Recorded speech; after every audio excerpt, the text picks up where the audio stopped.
Hello everyone, good afternoon. This is Ayush और आपका स्वागत है to the study official YouTube channel पे। ओके, हमारी आईएएस के लिए क्लास चल रही है ज्योग्राफी भूगोल यानी पार्ट 3। और ये आपकी लास्ट क्लास है जिसमें आपका वर्ल्ड ज्योग्राफी भी कवर हो जाएगा। जो इम्पोर्टेंट क्वेश्चंस आने चाहिए वो इसमें से आएंगे, ठीक है, ज्योग्राफी में से। तो आप इसे एक बार पूरी तीनों क्लासेस को रिवीजन कर लीजिएगा। चलिए आगे बढ़ते हैं नेक्स्ट क्लास की ओर, नेक्स्ट क्वेश्चन की ओर। क्वेश्चन नंबर 1, दुनिया का सबसे बड़ा भीति तंत्र यानी largest reef system great barrier reef जिसका नाम है किस समुद्र में स्थित है?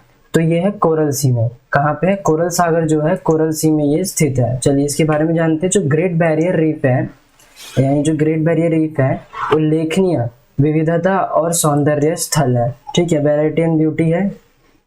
भीति कोरल सागर में क्वींसलैंड ऑस्ट्रेलिया के तट से दूर स्थित है, ठीक है। कहाँ पे है? ऑस्ट्रेलिया में क्वींसलैंड, कोस्ट ऑफ क्वींस आपका जो क्वींसलैंड का तट है वहां से ये है। अब यहाँ पे दुनिया का सबसे बड़ा कोरल रीफ कलेक्टेड है। कोरल रीफ क्या होता है? 400 प्रकार के प्रवाल, मछलियों की 1500 प्रजातियों और 4000 प्रकार के मॉल्स्क के साथ प्रवाल भीतियों का विश्व का सबसे बड़ा संग्रह है, ठीक है। किसका? कोरल रीफ का। 400 टाइप्स ऑफ कोरल है, 1500 स्पीसीज ऑफ फिश है, 4000 टाइप्स ऑफ मॉलस्क है।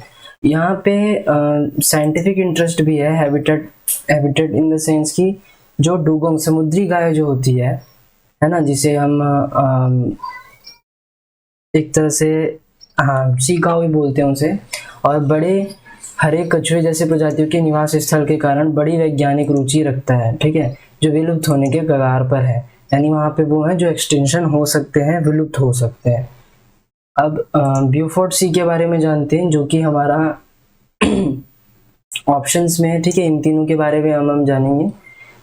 ब्यूफोर्ट सी जो है ये मार्जिनल सी है आर्कटिक ओशन का। आर्कटिक महासागर का एक सीमांत समुद्र है जो उत्तर पश्चिमी प्रदेशों यूकोन और अलास्का के उत्तर में और कनाडा के आर्कटिक द्वीपों के पश्चिम में स्थित है। पश्चिम में इन द सेंस वेस्ट में जो है स्थित है। मैं आपको हिंदी में इसलिए पढ़ा रहा हूँ कि कुछ बच्चे बोल रहे थे हिंदी में पढ़ने के लिए, ठीक है। आप हिंदी में पढ़ लीजिए, आपको इंग्लिश में अपने आप समझ में आ जाएगा। सेल्टिक सागर यानी सेल्टिक सी के बारे में, यह आयरलैंड के दक्षिणी तट से दूर अटलांटिक महासागर का क्षेत्र है। कैस्पियन सी जो है यानी कैस्पियन सागर, ये विश्व का सबसे बड़ा जल निकाय है, ठीक है। लार्जेस्ट बॉडी ऑफ वाटर की जो चारों ओर से जमीन से घिरा हुआ है। रूस, ईरान, अजरबैजान, कजाकिस्तान और तुर्कमेनिस्तान समुद्र की सीमा को स्पर्श करते हैं। कौन कौन सी कंट्रियां हैं याद रखना। क्वेश्चन नंबर 2, बैतरणी नदी। बैतरणी नदी कौन सी श्रृंखला से निकलती है? तो ये निकलती है उड़ीसा से, है ना। उड़ीसा की जो बैतरणी नदी है कहाँ से निकलती है? उड़ीसा की श्रृंखला से। बैतरणी नदी जो है उड़ीसा के क्योंझर जिले से, ठीक है, क्योंझर जो जिला है वहां से प्रदेश श्रृंखला से निकलती है। ये प्रद्वीपीय भारत की एक पूर्व की ओर बहने वाली नदी है। पूर्व मतलब हो गया ईस्ट, ठीक है। पूर्व की ओर बहने वाली नदी है जो पूर्व की ओर बहती है और बंगाल की खाड़ी में मिलती है।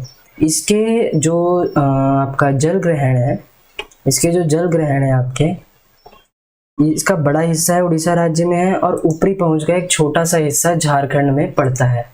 उड़ीसा और झारखंड के बीच सीमा विवाद बैतरणी नदी के मार्ग पे परिवर्तन कारण उत्पन्न होता है, ठीक है। और बॉर्डर डिस्प्यूट बिटवीन कौन सा? उड़ीसा एंड झारखंड। क्यों? जो कोर्स चेंज हो जाता है बैतरणी नदी का, उस वजह से। अब ये कुछ राज्य हैं और ये कुछ नदियां हैं। केरल, केरल में पेरियार और भरतपुजा नदी है। आंध्र प्रदेश में गोदावरी और कृष्णा नदी है। कृष्णा नदी पे ही नागार्जुन सागर डैम बना हुआ है, ठीक है। नागार्जुन सागर डैम बना हुआ है कहाँ पे? कृष्णा नदी पे। तमिलनाडु कावेरी और पलारी। क्वेश्चन नंबर 3, वायुमंडल की वह परत जिसमें ओजोन परत पाई जाती है। ओजोन लेयर जो हमें अल्ट्रावायलेट रेज से बनाती है, जो सूरज से निकलते हैं, जो हमारे स्किन को कैंसर दे सकते हैं, ठीक है। इसका केमिकल फॉर्मूला क्या होता है? O3 तो ये होता है स्ट्रेटोस्फेयर से, समताप मंडल जो होता है उससे। अब जो ओजोन लेयर है, जो ओजोन परत है, सप्ताह मंडल में हवाई जहाज उड़ते हैं क्योंकि इस परत में लगभग कोई बादल नहीं है और जो क्षोभ मंडल की तुलना में दृश्यता स्पष्ट होती है। वाणिज्यिक जेट विमान अशांति से बचने के लिए निचले समताप मंडल में उड़ते हैं जो नीचे के क्षोभ मंडल में आम है, ठीक है। समताप मंडल बहुत शुष्क है, वहाँ हवा जो है थोड़ा जल वाष्प होता है।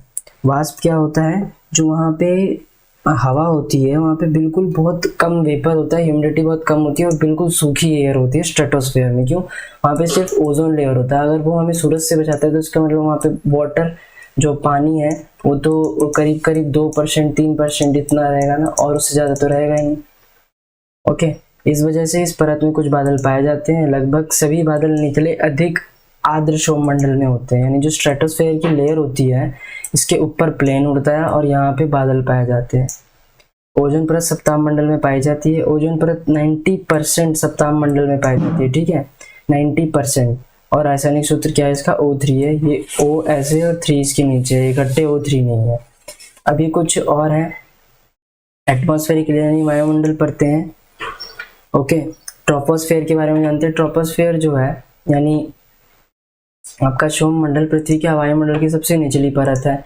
यहाँ पे समुद्र तल से 20 किलोमीटर तक ऊपर है। अधिकांश प्रकार के बादल क्षोभमंडल में पाए जाते हैं। सभी मौसम इसी परत के भीतर होते हैं। गर्म हवा के गुब्बारे की उड़ान, ठीक है, क्षोभमंडल में गर्म हवा के गुब्बारे की उड़ान भी होती है। सप्ताह मंडल, ओजोन परत समताप मंडल में पाया जाता है। 49 20 किलोमीटर से 50 किलोमीटर है। 49 का मतलब है कि एल्टीट्यूड, यानी समुद्र लेवल से कितना ऊपर है, ठीक है। स्ट्रेटोस्फेयर जो है ट्रोपोस्फेयर और के ऊपर पाया जाता है, और मेसोस्फेयर जो होता है यानी हिंदी में बात करें तो जो मध्य मंडल होता है उसके नीचे पाया जाता है। मध्य मंडल के बारे में जानते हैं। मेसोस्फेयर यानी ये सीधे समताप मंडल के ऊपर और थर्मोस्फेयर के नीचे, ठीक है, थर्मोस्फेयर के नीचे और स्ट्रेटोस्फेयर यानी सप्ताह के ऊपर। ये 50 से 85 किलोमीटर यानी 31 से 53 माइल्स अबव आवर प्लैनेट, यानी अपनी प्लैनेट के ऊपर है, धरती के ऊपर है। कोल्डेस्ट एटमॉस्फेरिक लेयर है, ठीक है, धरती से सराउंड हो रखा है। और यहाँ पे जो मीटियोर्स होते हैं, अगर जो आपके उल्काएं होती हैं, जैसे कि अगर ये धरती के बिल्कुल ऊपर होता है, ठीक है, धरती के जो होता है बिल्कुल ऊपर होता है, तो यहाँ से अगर कोई भी चीज़ एंटर करती है, मीटियोर्स से लेके स्पेस क्राफ्ट कोई भी, तो उसमें बहुत जल्दी जलने लग जाती है, आग लग जाती है। क्यों? ग्रेविटी की वजह से और फ्रिक्शन की वजह से, है ना। चलिए, थर्मोस्फेयर के बारे में जानते हैं। थर्मोस्फेयर, मेसोस्फेयर और उसके ऊपर और एक्सोस्फेयर के नीचे, यानी मध्यमंडल के ऊपर, मध्यमंडल के ऊपर और आपका बहिमंडल के नीचे स्थित होते हैं, ठीक है। पृथ्वी के वायुमंडल की ये परत जो है करीब 319 मील 513 किलोमीटर मोटी है। इस परत में तापमान कितना पाया जाता है? 4500 डिग्री फ़ारेनहाइट तक पहुंच सकता है।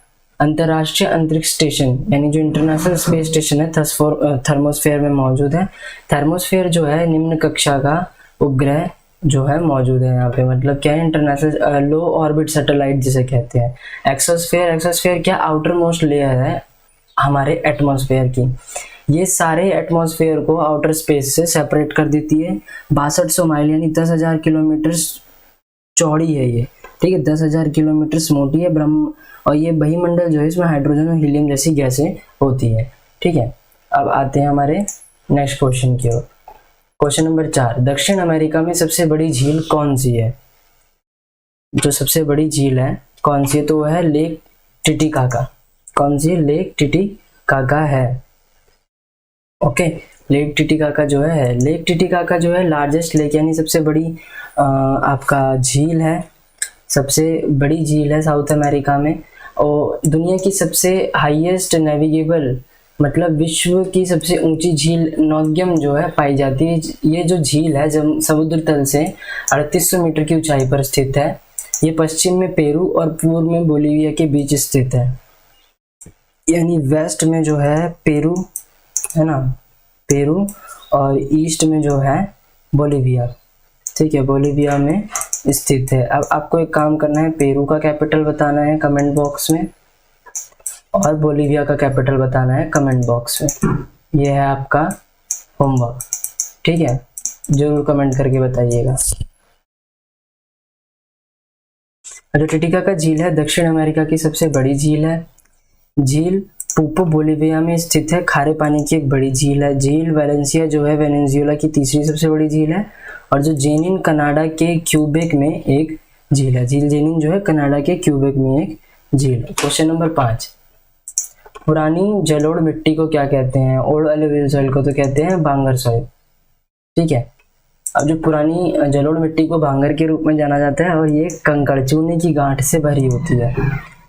भांगर नदी के किनारे के साथ पुराना जलोढ़ है जो बाढ़ के मैदान से ऊंचे छतों का निर्माण करता है, यानी डैम्स का जिसे कह सकते हैं। भांगर जो है फॉसिल्स यानी जो जीवाश्म होता है किसका? राइनोसोरस, हिप्पोपोटामस और एलिफेंट्स का कंटेन करता है यहाँ पे। ठीक है, ऐसी जो मिट्टियाँ होती हैं ज़्यादातर पहाड़ी इलाके में ही पाई जाती हैं, और ऐसी जो तरह की मिट्टियाँ होती हैं नॉर्थ इंडियन प्लेस यानी उत्तर भारतीय मैदानों में भारी मात्रा में पाई जाती है।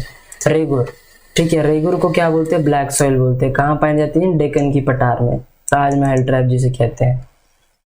ठीक है, क्ले यानी चिकनी मिट्टी, क्ले सॉइल हैवी सॉइल होती है जो कि इसमें जो न्यूट्रिएंट्स होते हैं काफ़ी हाई होती है, भारी मिट्टी है जो उच्च पोषक तत्वों से लावंती है। खादर जो है नए जलोढ़ से बना है, यानी न्यू एलुवियल सॉइल, है ना। ओल्ड एलुवियल पूछे तो आपको वो लगाना है, न्यू एलुवियल पूछे तो ये लगाना है। ओके, खादर नए जलोढ़ से बना है, नदी के किनारे बाढ़ के मैदानों का निर्माण करता है। लगभग हर साल नदी की बाढ़ से जलोढ़ एक नई परत जमा हो जाती है, ये बहुत उपजाऊ होती है। ठीक है, चलिए ऐसे ही फ्री स्लाइड आ गई है बीच में। अरावली जो है हाईएस्ट पॉइंट, अरावली रेंज की सबसे ऊंची बिंदु कहाँ पे? सबसे ऊंची, ठीक है, सबसे ऊंची कहाँ पे? गुरु शिखर, है ना। गुरु शिखर जो है अरावली रेंज की सबसे ऊंची वो है। गुरु शिखर जो है हाईएस्ट पीक है, सबसे ऊंची आपका सबसे ऊंची बिंदु है। गुरु शिखर राजस्थान के माउंट आबू में 5650 फीट यानी 1722 मीटर पर अरावली रेंज की सबसे ऊंची चोटी है। ये मध्य अरावली रेंज के दक्षिण पश्चिम छोर से के पास स्थित है, गुजरात राज्य के साथ सीमा के करीब है। अरावली के विश्व में क्या क्या है? दुनिया के सबसे पुराने वलित पहाड़ों में से एक। उत्तर पश्चिमी भारत की अरावली अब 300 मीटर से 900 मीटर की ऊंचाई के साथ अभिष्ट पर्वत बनाती है। अभिष्ट पर्वत क्या होता है? अभिष्ट पर्वत होता है आपका ओल्डेस्ट फोल्ड आपका दो तरह के माउंटेन्स होते हैं। एक नॉर्मल माउंटेन होता है जो ऐसे करके जाता रहता है। फोल्ड माउंटेन जो होता है एक यहाँ से हो गया, फिर एक यहीं से हो गया, फिर एक यहीं से हो गया, है ना। तो जो उसके कोने रहते हैं वो वहां से मुड़ते रहते हैं टूट टूट के।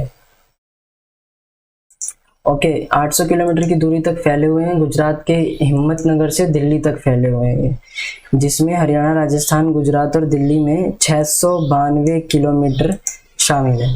पहाड़ों को दो मुख्य श्रेणी में बांटा गया है, सांबर सिरोही रेंज और राजस्थान में सांबर खेतड़ी रेंज, जहां उनका विस्तार लगभग 560 किलोमीटर का है।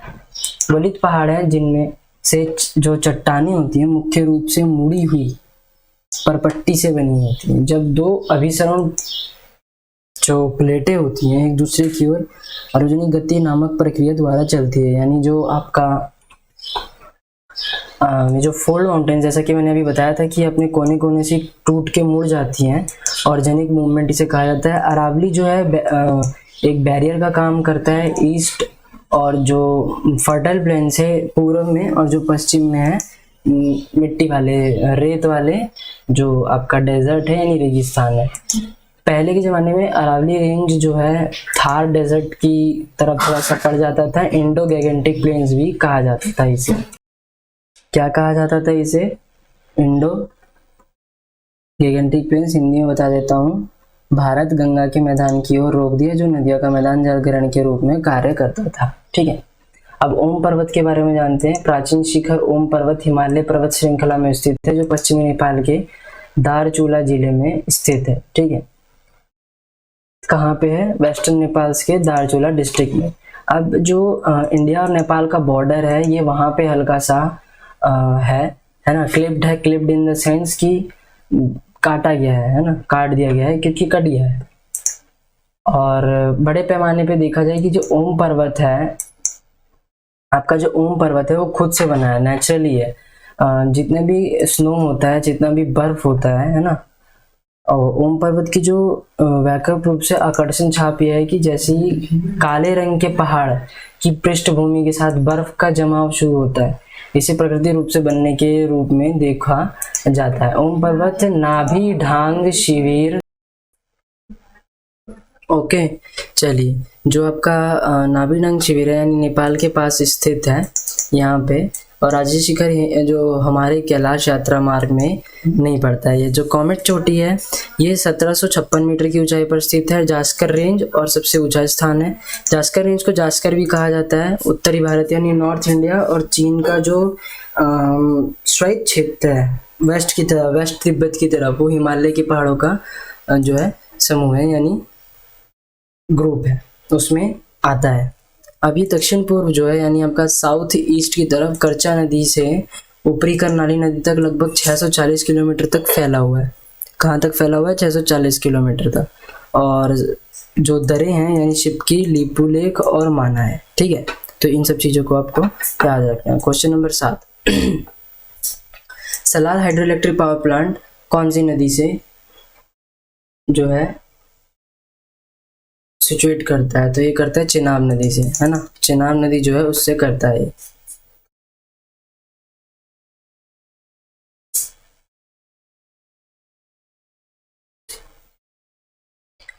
तो जो चेनाब नदी है उसके बारे में थोड़ा जानते हैं। चेनाब नदी जो पंजाब के क्षेत्र से, मैंने आपको कल भी बताया था, है ना, और पहली क्लास में बताएगा 5 प्रमुख नदियों में से एक है, तभी उसका नाम जो है पंजाब है। क्यों? 5 नदी का संगम है। चंद्रा और भागा हिमाचल प्रदेश में लाहौल स्पीति से निकलती हैं ना। लाहौल स्पीति नाम याद रखिएगा। हिमाचल प्रदेश से बारालाचा, जो बारालाचा पास है यानी दर है, वहाँ से चिनाब नदी बनने के लिए मिलती है।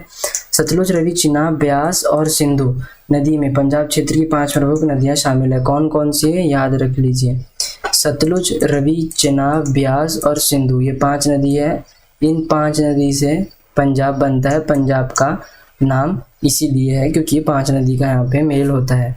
अब जो बगलिहार है ये भी चेनाब नदी पे, बगलिहार डैम भी है। Run of the river power project है चेनाब नदी पे। सदर्न जो है आपका यानी दक्षिण की तरफ डोडा जिले के चेनाब के नदी पर run of the river power project है, नाम है इसका। सलाल बांध और दुलहस्ती बांध चिनाब नदी पर कुछ महत्वपूर्ण योजनाएं हैं। ओके, जो सिंधु नदी कैलाश श्रेणी से निकलती है। सिंधु नदी कैलाश पर्वत श्रृंखला के उत्तरी ढलान पर जो तिब्बती पठार के मानसरोवर झील से निकलती है। ठीक है, कौन सी? मानसरोवर झील के पास से निकलती है।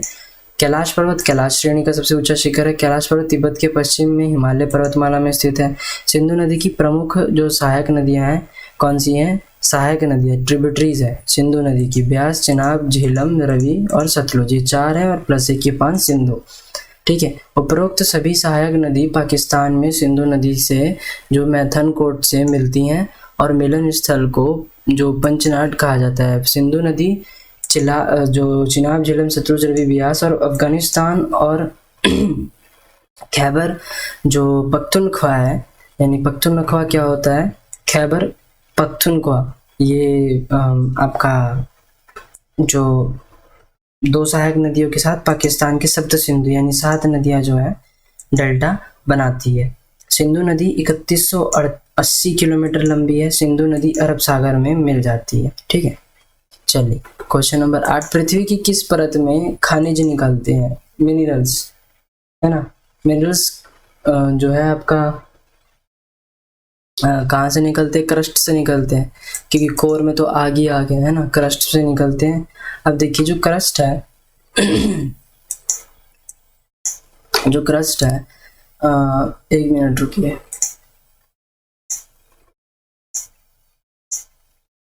पृथ्वी की सतह पर सबसे ऊपर की परत और क्रस्ट कहा जाता है। ठीक है, पृथ्वी की सतह पर जो सबसे ऊपर की परत है उसको क्रस्ट कहा जाता है।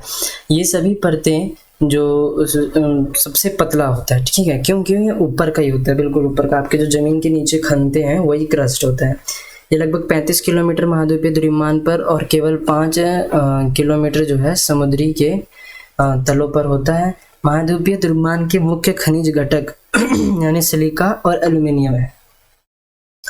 इस प्रकार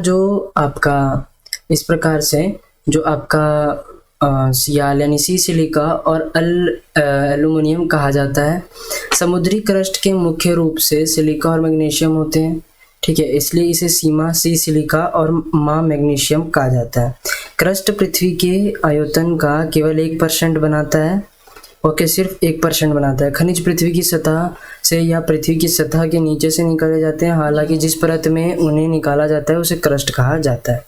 ओके, अब यहाँ पे थोड़ा सा आप इंग्लिश में भी समझ लीजिए। मेंटल जो है क्रस्ट के बिल्कुल नीचे होता है, बिल्कुल जैसे क्रस्ट की लेयर आ गई ऐसे ही मेंटल की लेयर भी आ गई, ठीक है। अब जो मेंटल होता है ये कितना गहरा है, 2900 किलोमीटर क्रस्ट के नीचे। मेंटल जो है सेमी लिक्विड होता है, यानी आधा धरती होता है, यानी 84% ऑफ अर्थ वॉल्यूम होता है। और यहाँ पे प्लास्टिक ज़्यादातर यही सब चीज़ें यहाँ पे होता है। कोर जो होता है, कोर आपका इनर मोस्ट लेयर होता है, रेडियस ऑफ कितना 3500 किलोमीटर, निकल और आयरन का बना होता है, ठीक है। Ni निकल एंड Fe फेरस, यानी दैट इज आयरन। ओके, जो सेंट्रल कोर होता है उसका बहुत ज़्यादा तापमान और प्रेशर होता है। जो कोर है 15% ही, जो धरती का 15% होता है उसकी वॉल्यूम का बना हुआ है, ठीक है। क्वेश्चन नंबर 9, बैरन द्वीप निम्नलिखित में से किस देश में स्थित है? बैरन द्वीप जो है किस देश में स्थित है? इंडिया में। और जो बैरन आइलैंड है, अंडमान जो सी है वहाँ पे है। इंडियन सब कॉन्टिनेंट जो है बैरन आइलैंड सॉरी, जो इंडियन सब कॉन्टिनेंट है यानी भारतीय उपमहाद्वीप है, इसमें केवल बैरन आइलैंड जो है वहीं पे ज्वालामुखी है। और यही एक एक्टिव वॉल्केनो है जहाँ पे सुमात्रा और म्यांमार से ये थोड़ा सा लिंक हो जाता है। स्ट्रेटो वॉल्केनो जो है लावा का, रॉक फ्रेगमेंट्स और एशेस का जो है ये एक स्ट्रेटो वॉल्केनो इन सब चीज़ों का इसमें है। और जो बैरन आइलैंड है ये निर्जन है, यानी ह्यूमन से अनइनहेबिटेटेड है। ओके, अब देखिए इटली के बारे में भी है, एक्टिव वॉल्केनोज है। माउंट एटना सिसिली में, माउंट वेसुवियस एलियन आइलैंड्स में और स्ट्रोम्बोली नेपल्स में। ऑस्ट्रेलिया में कौन सा है? हर्ड आइलैंड और मैकडोनल्ड आइलैंड। यहाँ पे सिर्फ 2 ही एक्टिव वॉल्केनोज हैं। और यहाँ पे डॉर्मेंट वॉल्केनोज बहुत होते हैं। डॉर्मेंट तो होते हैं निष्क्रिय ज्वालामुखी, जो जल्दी फटते नहीं हैं। वॉल्केनो तो रहते हैं लेकिन एक्टिव नहीं रहते। मोस्ट एक्टिव वॉल्केनो जो है चंगबाइशान वॉल्केनो है यहाँ चाइना में, और लार्ज स्ट्रेटो वॉल्केनो जो है नॉर्थ ईस्ट चाइना में और तियाची के नाम से भी जाना जाता है। ओके, चलिए क्वेश्चन नंबर 10, मजुली आइलैंड कहाँ पे है? मजुली आइलैंड है आपका ब्रह्मपुत्र नदी के पास। मजुली आइलैंड जो है ब्रह्मपुत्र नदी यानी जो असम में वहाँ पे है। Largest river island in the world है। मजुली जो है largest river island in the world है। ये जो आइलैंड है यानी ये जो आपका द्वीप है यहाँ पे थोड़ा सा डायरेक्शन चेंज हो गया है समय के साथ साथ, क्योंकि ब्रह्मपुत्र नदी का जो एरिया है, जो क्षेत्र है, वो लोहित रिवर है, ठीक है। ट्रिब्यूटरीज जो है उसकी सहायक नदी जो है ब्रह्मपुत्र की लोहित रिवर है। मजौली जो है कल्चर कैपिटल ऑफ असम भी कहा जाता है। मजौली जो है नॉर्थन पार्ट का जोरहट डिस्ट्रिक्ट में, जोरहट जिले में पाया जाता है। और ये ज़्यादातर सेपरेट है किसकी नदी की वजह से? आपका ब्रह्मपुत्र नदी है जो, उसकी वजह से ही सबसे ज़्यादा ये सेपरेट भी है। ब्रह्मपुत्र नदी के बारे में जानते हैं। ये तिब्बत के इंडिया और बांग्लादेश से बहती है। ब्रह्मपुत्र जो है हिमालय की नॉर्थ से निकलती है। कहाँ से? मानसरोवर झील से, पुरन डिस्ट्रिक्ट और तिब्बत से, जहाँ पे जानी जाती है यारलुंग सांगपो, ठीक है। यारलुंग सांगपो के नाम से जानी जाती है। तिब्बत में ये जो नदी है अरुणाचल प्रदेश से एंटर करती है, और जो असम है यहाँ पे ब्रह्मपुत्र कहलाती है, ठीक है। यहाँ पे और जमुना भी कहलाती है, जहाँ ये बांग्लादेश में एंटर करती है, ठीक है। जब बांग्लादेश में जाती है तो ये वो भी कहलाती है। चलिए, आज जो हमारी क्लास खत्म हो गई है, इसे लाइक कर दीजिएगा, ठीक है। कोई डाउट हो तो आप पूछ सकते हैं, प्लस शेयर कर दीजिएगा, सब्सक्राइब करके बेल आइकन बटन। और पीडीएफ के लिए जो है टेलीग्राम ग्रुप है, ये ऐसा लिंक आपको डिस्क्रिप्शन में भी होगा, ज्वाइन कर लीजिएगा, वहाँ पे आपको पीडीएफ मिल जाएगी टाइम टू टाइम, ठीक है। तब तक के लिए आप कल मिलते हैं। और आज आपकी जियोग्राफी की क्लास जो है ख़त्म हो गई है। कल से आप जो है मुझे कमेंट करके बता देना, कल या फिर मंडे से, हाँ मंडे से आपको जो भी क्लास चाहिए होगी, जैसे हिस्ट्री और पॉलिटिक्स में से जो भी चाहिए होगी, पॉलिटी में से, वो मैं करवा दूँगा, इंडियन और वर्ल्ड पॉलिटी दोनों की, ठीक है। तो आपको जो भी चाहिए होगी वो ज़रूर बताना, और एक बार इसे ढंग से पढ़ लेना, क्योंकि जो क्वेश्चन है वो आए ना आए, लेकिन जो उसकी एक्सप्लेनेशन है उसमें से कुछ ना कुछ क्वेश्चन आपको बना के दे देंगे। अगर आप वो पढ़े रहेंगे तो आपको कोई दिक्कत नहीं होगी। ओके, तो चलिए कल मिलते हैं फिर। जय हिंद, जय भारत।